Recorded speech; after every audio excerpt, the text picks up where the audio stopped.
السلام علیکم ورحمۃ اللہ وبرکاتہ۔ بسم اللہ الرحمن الرحیم، والصلاۃ والسلام علی رسول الکریم وعلی آلہ وأہلہ وأجمعین۔ معزز سامعین، میرے محترم بھائی بہن، دوست احباب، بچے بچیاں، تمام اہل ایمان کو میری طرف سے سلام ہو۔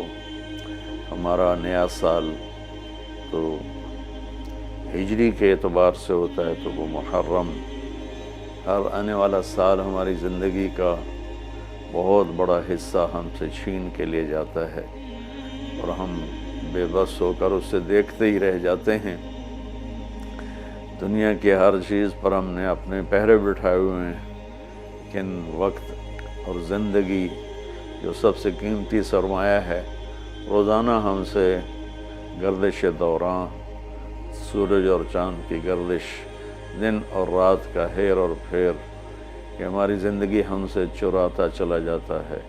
اللہ کا غیبی نظام ہماری زندگی سے ٹائم کو، وقت کو گھٹاتا چلا جاتا ہے، یہاں تک کہ ہر آنے والی وہ موت کو گلے لگا کر اللہ کے پاس پہنچ جاتا ہے۔ تو نئے سال کے حوالے سے دو باتیں کرنی تھی۔ واقعہ کربلا کے حوالے سے تو میرے کلپ کافی چل رہے ہیں، ایک حدیث پہلے سناؤں گا، اس کے بعد دو حدیثیں اور بس۔ میرے نبی نے ارشاد فرمایا کہ علموا اولادکم القرآن ومحبتی ومحبت اہل بیتی او کما قال۔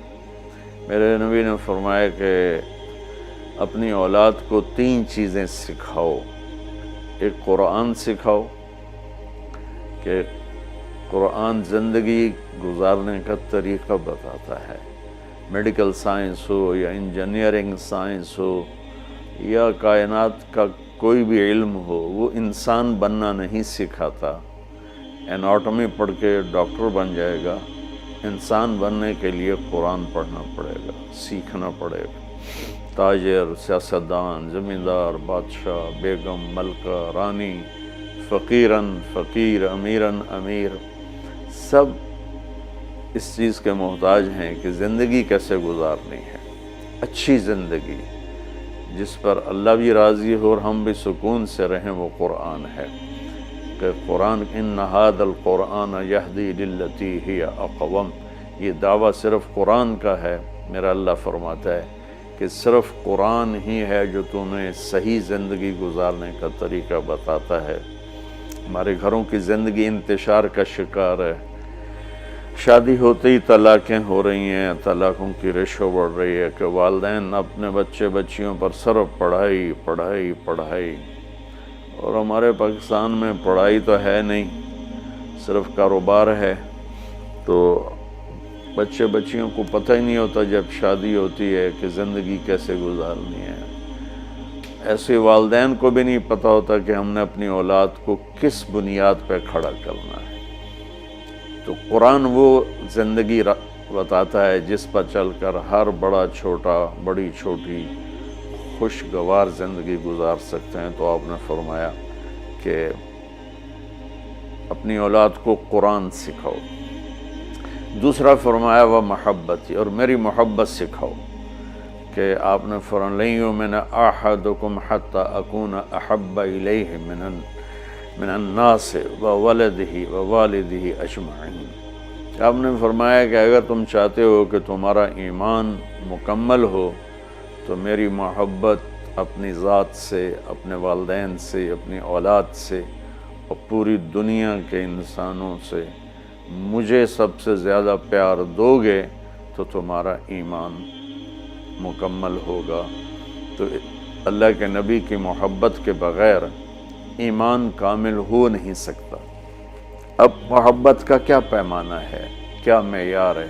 ایک ہم نے بنائے ہوئے ہیں، مختلف معیار بنائے ہوئے ہیں عشق رسول کے، محبت رسول کے، لیکن میں وہ معیار بتاؤں گا جو نہ میرا بتایا ہوا نہ کسی اور کا، وہ میرے نبی کا بتایا ہوا ہے کہ اللہ کے رسول سے پیار کرنے والے ہوتے کون ہیں۔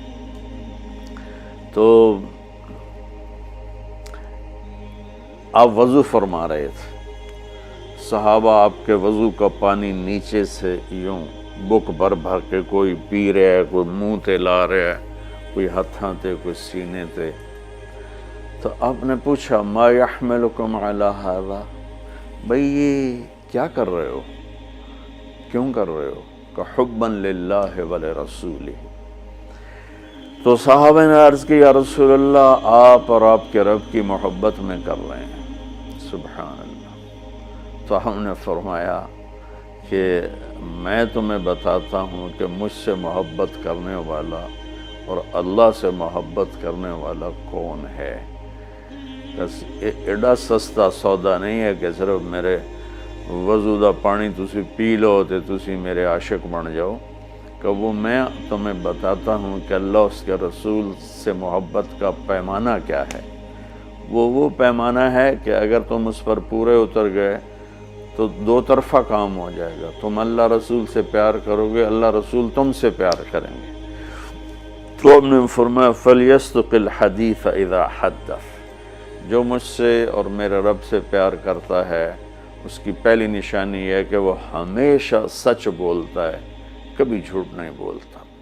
اس پیمانے پہ پاکستان کے 22 کروڑ انسانوں کو تولو تو چند ہزار ہی نکلیں گے، ورنہ میرے ملک پہ جھوٹ کی لعنت چھائی ہوئی ہے۔ فَلْيُؤَدِّ الْأَمَانَةَ إِذَا تُؤْمِنَ، جو مجھ سے اور میرے اللہ سے پیار کرتا ہے وہ کبھی کسی کو دھوکہ نہیں دیتا، ہمیشہ دیانتداری سے کام کرتا ہے، دیانتداری سے ہر ڈیل کرتا ہے۔ اس پر تولیں تو پورے پاکستان کے بازار، تجارت، سیاست، ذمہ دارہ، لین دین دھوکہ ہی دھوکہ ہے، فراڈ ہی فراڈ ہے۔ اس میں بھی چند سو ہی نکلیں گے جن کو اللہ رسول کے محبت کی گارنٹی ملے گی۔ تیسرا فرمایا فَلْيُحْسِنْ جِوَارَ مَنْ جَاوَرَهُ، جو اللہ اس کے رسول سے پیار کرتا ہے وہ ہمیشہ پڑوسیوں کے ساتھ اچھا سلوک کرتا ہے، چاہے وہ مسلم ہوں، نان مسلم ہوں، چاہے وہ اپنے ہوں، غیر ہوں، اچھے لگتے ہوں، برے لگتے ہوں، وہ ہمیں برا سمجھتے ہوں، لیکن اللہ اس کے رسول سے پیار کرنے والے کی تیسری نشانی یہ ہے کہ وہ اپنے پڑوسیوں کے ساتھ اچھا سلوک کرتا ہے۔ یک طرفہ وہ تا کر دے نہیں، اسی کیوں کریے، انہوں سانو کدی سلام نہیں کیتا، اسی کیوں سلام کریے، وہ سانو کدی پچھڑ نہیں آئے، اسی کیوں پچھڑ جاویے۔ یہ عشق رسول کے دعوے دار تو ہو سکتے ہیں، اللہ کی بارگاہ میں ان کی کوئی گارنٹی نہیں ہے، یہ خارج ہیں۔ اور یہ بھی ہمارا سارا معاشرہ میں دیکھتا ہوں تو انتقامی معاشرہ ہے۔ ہمارے علاقے کی مثال ہے جی، قدمہ دے قدم ہون دن، کیا مطلب کہ جو ہمیں پوچھنے آئے گا ہم بھی پوچھنے جائیں گے، جو ہمیں سلام کرے گا ہم بھی سلام کریں گے، جو نہیں کرے گا تو ایسا کیوں کریے۔ یہ میرے ملک کے اخلاق یہ ہیں، اور میرے نبی فرما رہے ہیں کہ مجھ سے محبت کی تیسری نشانی یہ ہے کہ وہ یک طرفہ ہو کر اپنے پڑوسیوں کے ساتھ اچھا سلوک کرتا ہے۔ تو اس حوالے سے نیا سال شروع ہو رہا ہے، ہم قرآن سیکھیں، اللہ کے نبی کی محبت سیکھیں۔ تیسری چیز فرمائی وہ محبت اہل بیتی، اور اپنی اولاد کو میرے اہل بیت کی محبت سکھاؤ۔ سبحان اللہ، اس کے بغیر نہ ایمان مکمل ہے، نہ زندگی مکمل ہے، نہ راستہ طے ہوگا۔ کہ آپ نے فرمایا غدیر خم کے موقع پر جب آپ حج سے واپس تشریف لا رہے تھے کہ میں تم میں دو بڑی بھاری چیزیں چھوڑ کے جا رہا ہوں، اگر ان کو مضبوطی سے پکڑ کے رکھو گے تو کبھی گمراہ نہیں ہوگے اور مجھ سے عامل ہوگے۔ خلاصہ کے طور پر ایک میری کتاب اور ایک میرے اہل بیت۔ تو ہم نے قرآن کے ساتھ بھی ناانصافی کی ہے اور اہل بیت کے ساتھ بھی ناانصافی کی ہے۔ درد سے کہہ رہا ہوں یہ بات، میں فرقہ واریت سے بالا تر ہو کر یہ بات کر رہا ہوں کہ ہمیں اگر ان کے گھرانے سے پیار نہیں ہے تو وہ کیا ایمان ہے اور کیسا ایمان ہے۔ تو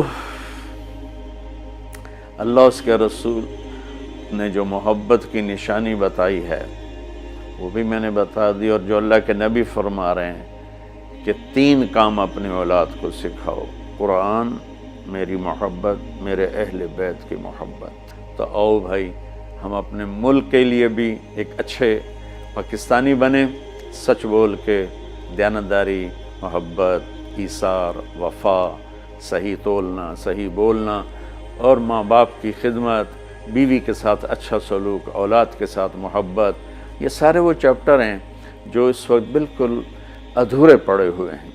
اور صرف نماز پڑھ لینا اور حج عمرے پہ زور لگا دینا بہت اچھی بات ہے، میں کسی نیکی کی قدر نہیں گھٹانا چاہتا، لیکن اور بھی دکھ ہیں زمانے میں محبت کے سوا، راحتیں اور بھی ہیں وصل کی راحت کے سوا۔ اسلام تو ایک زندگی ہے، یہ تو چند مختصر عبادات پوری زندگی پر تو نہیں ہے نا۔ اس لیے میری فریاد سنو اللہ کے واسطے، علماء سے بھی کہتا ہوں، خطیبوں سے بھی کہتا ہوں، اپنا مسلک پیش نہ کرو، اسلام پیش کرو۔ اسلام ایسی خوبصورت زندگی ہے کہ اس کا خریدار آپ کو ہر انسان بنے گا۔ آپ سن لیں گے تو آپ کا احسان ہوگا، اب کر لیں گے تو آپ کی دنیا بھی بنے گی، آخرت بھی بنے گی، ورنہ فقیرانہ آئے صدا کر چلے، میاں خوش رہو ہم دعا کر چلے۔ وہ جو گیت تم نے سنا نہیں، میری عمر بھر کا ریاض تھا، میرے درد کی تھی وہ داستاں جسے تم ہنسی میں اڑا گئے۔ السلام علیکم ورحمۃ اللہ وبرکاتہ۔